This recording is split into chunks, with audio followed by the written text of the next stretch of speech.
Happy Friday po sa ating lahat. Ako si Benison Estareja. Patuloy pong epekto ng tatlong iba't ibang weather systems po sa ating bansa. Una na dyan ay ang ridge of a high pressure area doon sa may North Pacific Ocean at nag-extend po ito sa may eastern side ng Northern Luzon. Samantala, for the rest of Luzon plus Visayas, umiiral din po ang mainit na hangin galing Pacific Ocean called the easterlies. Habang dito naman po sa may timog na bahagi ng Mindanao, meron tayong epekto ng trough ng isang low pressure area. As of 2 in the morning, itong LPA ay huling namataan sa labas ng Philippine Area of Responsibility, 645 kilometers, timog-timog silangan ng General Santos City at base naman sa ating analysis, hindi po ito papasok ng ating Area of Responsibility at hindi rin inaasahan na magiging isang bagyo. Itong ridge of high pressure area plus the easterlies siyang magdadala pa rin ng mainit at malinsangan na panahon sa malaking bahagi po ng ating bansa. Habang wala tayong nakikitang anumang weather disturbance pa na papasok ng ating PAR sa mga susunod na araw. For today po, asahan pa rin yung halos katulad ng weather conditions as yesterday dito sa malaking bahagi po ng Luzon, epekto ng easterlies plus extension ng high pressure area. Dito sa malaking bahagi po ng Luzon, bahagyang maulap at minsan maaliwalas ang kalangitan, umaga hanggang hapon po yan. And then may mga tsansa lamang po ng mga kaulapan at mga saglit na pag-ulan sa hapon hanggang sa gabi. Dito sa Metro Manila, temperature natin is from 24 hanggang 35 degrees Celsius. Take note po, kahapon nakapagtala tayo ng record temperature dito sa Metro Manila for this year na 35.5 degrees Celsius na actual temperature. Dito naman sa Baguio, mananatiling malamig from 17 to 26 degrees Celsius.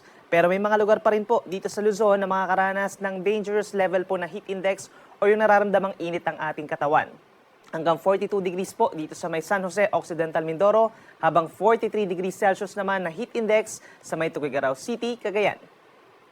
Sa ating mga kababayan po sa Palawan at sa malaking bahagi ng Visayas, halos katulad din po ng weather conditions as yesterday na bahagyang maulap at minsan maaraw na kalangitan ng iiral sa umaga hanggang sa hapon. Then may mga lugar pa rin sa may eastern sides dahil sa easterlies nagkakaroon ng mga kaulapan at mga saglit lamang po ng mga pag-uulan.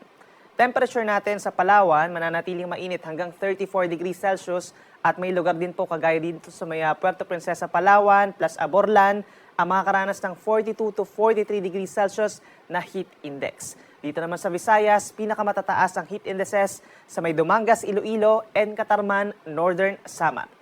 Panguli sa ating mga kababayan po sa Mindanao, may mga pag-ulan pa rin dito sa timog na bahagi kabilang ng Davao Region and Sorsogon dahil dun sa trough or extension naman ng LPA sa timog ng Mindanao. So meron tayong paminsan-minsan lamang na mahina hanggang katamtaman na pag-ulan doon.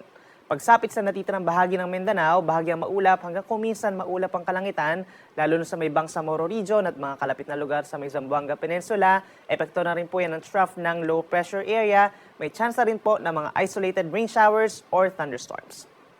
Sa ating mga kababayan po sa Metro Davao, temperatures from 25 to 33 degrees Celsius, habang may mga lugar pa rin po na posibleng humigit sa 40 degrees po yung ating heat indices, kabilang na dyan ang mga syudad ng Zamboanga and Cotabato City. Paalala sa ating mga kababayan, sa malaking bahagi po ng ating bansa, yung mga nakatira sa Kapatagan, sa mga highly urbanized areas, palagyan po uminom ng tubig, nasa 8 to 10 glasses po per day, at lagi magdala po ng pananggalang sa init kung lalabas po ng bahay simula alas 10 ng umaga hanggang alas 4 ng hapon, gaya po ng payong, sombrero, shades, at magsuot din po ng komportableng damit. Yan muna ang latest mula dito sa Weather Forecasting Center po ng Pag-asa. Ako muli si Benison Estareja na nagsasabing sa anumang panahon, pag-asa maganda.